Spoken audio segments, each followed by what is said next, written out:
the precedent set in this January 6th case to target all Americans, to target strong men, our veterans.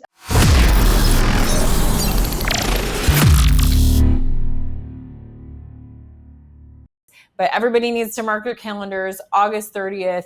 Tell me about what you have that planned for that day that's extremely exciting. Well, there's no saying on how many people are going to show up. It's a little bit last minute notice to the public because there's only so many hours in a day and so much to be done. I mean, I'm grateful that any of the work that I've published has managed to reach more eyes and people, because there's so much more of it to get done in a little bit of time, especially ahead of the Proud Boys trial, where I'll just remind everyone these defendants were entirely railroaded from start to finish throughout this trial. And we're just praying for Judge Kelly to listen to his conscience and do the right thing. And ideally, time served, because one of the defendants was not at the Capitol on January 6th, not in Washington, D.C., but looking at 33 years while murderers and pedophiles walk free. And the other defendants walked through the building for 15 minutes, went back in to help someone find his son, looking at 30 years by the federal government. And I've already visited several defendants at the jail where they've been held in solitary to the DC gulag. And it's not okay to be starved and put in a cell, a cement cell, for years at a time. What are we going to do to stop it? So there's no one coming to save us again. We, the people, have to figure out how to win this, because we are in a war.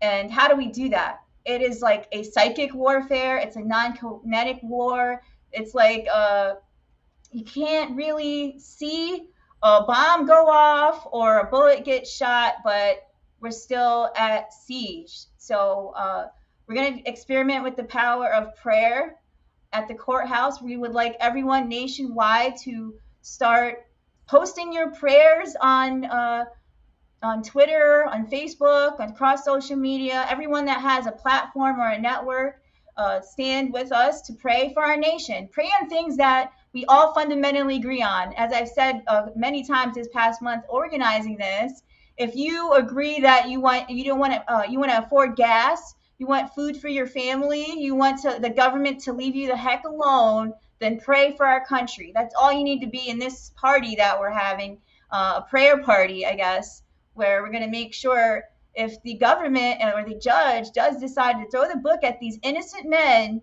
it's not going to happen like a tree falling in the forest again, as it has been happening. We're going to magnify all of this for the public to see. Of course, Kristi, there's no cameras allowed in the courtroom, no recording devices. Transcripts cost $1,000 a day. Somehow the sedition hunting media downstairs in the courtroom, by the way, there's only CNN and all left-wing media, usually in the media room downstairs, where every J6 defendant, including Trump, is tried. And there's no conservative journalists in the courthouse on most days. So for me to do a good job covering the trial, I realized at the end the best way to have done that was to frivolously transcribe everything that happens, or go to other left-leaning reporters for their transcripts, which are sometimes redacted to favor the government, to further bury the defendants. Yeah. One thing that's exciting about, one thing of many, about this national prayer at the federal courthouse planned on August 30th is the involvement of Black Lives Matter. Can you talk to me about how you were able to get them involved to join in this protest? Well, I had just left Veritas, and I was asked to go to do another undercover op in Staten Island, where Black Lives Matter was protesting Sheldon Whitehouse, a Democrat senator who is a member of an all-white beach club in Rhode Island. And so I went to find the Black Lives Matter activists who were protesting Senator Whitehouse. We got in touch with Mark Fisher, who founded Black Lives Matter Rhode Island, and he was on many national broadcasts excoriating Senator Whitehouse for the membership to the all-white club. And this entire time where I'm talking to the defendants or I'm just working on J6, I'm like, what if I put a Black Lives Matter shirt on and a Proud Boys hat, and I went to members of Congress and started just speaking? What would they do? Would it just be a glitch in the matrix? What if I put the pink, pink hats on and a Proud Boys shirt and go up to AOC or any of these Republicans that claim they're going to help us and demand answers. Wouldn't that be quite the spectacle? Out of nowhere, I get a call from Mark Fisher asking if he knows of any motivational speaking opportunities because he just moved to the DC area. And what do you have it? I said, why don't you come with me to Capitol Hill tomorrow in the federal courthouse where J6 or defendants are being tried every day, etc. They're treating the super patriots now the same way they've been treating super predators, right? What are super predators according to the Biden Justice Department or the Clinton administration? Black and Hispanic men.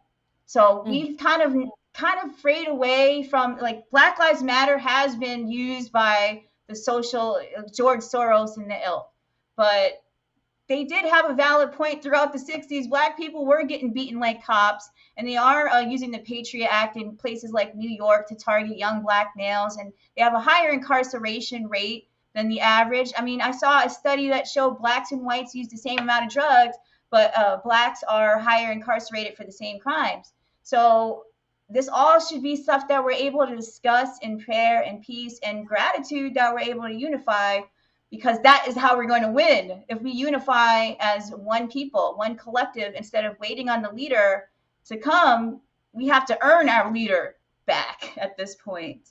Yeah, and I think that there has been a bridge created in this whole thing as well, because we very in the early on we're back the blue, and then when we had the blue turn against us in school board meetings and on January 6th, it's like we were able to see how some of these who were angry against the blue in certain circumstances, we were able to see a taste of what that feels like. Wow, are they really for justice, or are they just following orders? And kind of that gave us a new perspective. And also, like you were talking about earlier, that the Black community seems to be sympathizing with President Trump because they're like, we feel like victims of an inequitable justice system. We can see what's happening to President Trump. And so I'm going to vote for him now because now I can relate to him. So this is quite the interesting thing that's happened with unlikely bedfellows, if you will, right? Yeah, I mean, this is America. I like to call it a miracle, and we can make miracles happen. And that's really what we need here, Kristi. I mean, look at all the divides they've created. They want us to check our box, are you Black or white? Like I've been saying, to the BLM leader and to everybody else, we're not crayons. No one is actually Black or white, and these boxes need to be disintegrated. And this racial politics, we're all human. And that's where actually we just had another prayer on the phone with me and the others who are organizing this rally, and to be able to pray and not feel so stigmatized about prayer, because in the political realm, you're supposed to disassociate yourself with spirituality unless it's a specific religion. Well, how that's part of the problem, because we keep talking about how it's a spiritual war, but leaving God out of the equation. And quite frankly, we don't have that much time. By the time Biden steals the next election and they go and install a transgender Fetterman, is that going to be enough for us to figure out that no one's like, it's up contingent upon what we do today? And I don't have more answers than a prayer. I mean, rallying is banned and outlawed. We can demand our members of Congress to do something like we put in the ad, but be solution oriented. I just recommend for all of us, instead of complaining all day, because there's certainly a lot to be angry about.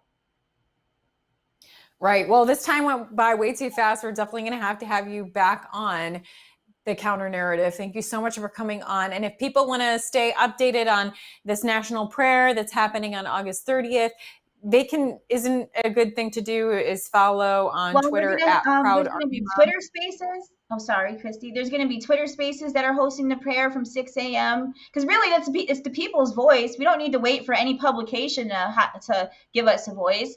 There's Twitter Spaces, at least 3 accounts that will be streaming all day. And we'd like the Gateway Pundit to join, and any other publication. All of you, please pray with us. Pray for our J6 defendants. Use all of our what do we have the glory of a platform or network and millions of followers for, if not to be joining together with solutions that are going to save our country? before it's too late. I don't want to talk about COVID 2.576X. We need to stop this thing. Yeah, absolutely. Well, thank you so much, Alicia. I'm sure we'll be talking to you again soon. Thank you, Kristi.